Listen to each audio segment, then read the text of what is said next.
Yung naalala ko tuloy yung ermat ko, pag yung kanin, yung pag malapit na mapanis, ewan ko Kap, sa mga Bisaya dira, kung makarelate ba mo, yung tinughong kung tawagin sa amin, yung pag, ano na siya, i-scrape mo ng ganun, tapos sasabawan mo, ang sarap. Ang sarap, tapos lalagyan mo siya ng asin. Wala, na-miss ko lang si Ermat. Ma, shout out. Tingnan Shout out, mo, ma. may sentimentality, Yes. ano din, factor. And, kasi Naalala ko tuloy. dahil sa mama niya, kumbaga sa iba, tapon na yun. Sabi nga nila, kanin baboy na yan. Pati baboy, inaagawan mo pa. Oo. Pero sa'yo may hugot. Oo. Kasi naalala mo si mama Oo. mo. Yeah. At saka, may ano yun ha, pampalakas talaga siya. Parang lumakas talaga ako dun. Yung ilalim ng kaldero. Yes, tapos yung meron pang tutong-tutong.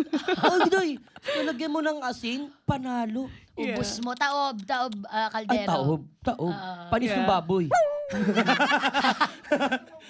Ang labo. Pero ayun, kasi ganun tayo as a population. Parang Yeah. binibigyan natin ng iba pang kahulugan ang mga nagaganap sa pagkain. Because by nature, tayo mga Pilipino, according sa kasaysayan ha, Yan. ang paggamit ng salitang pagkain sa Pilipinas, alam ko nasabi ko na to sa episode ni Tito Boy, no? Very inclusive. So, meron tayong tinatawag na hapagkainan.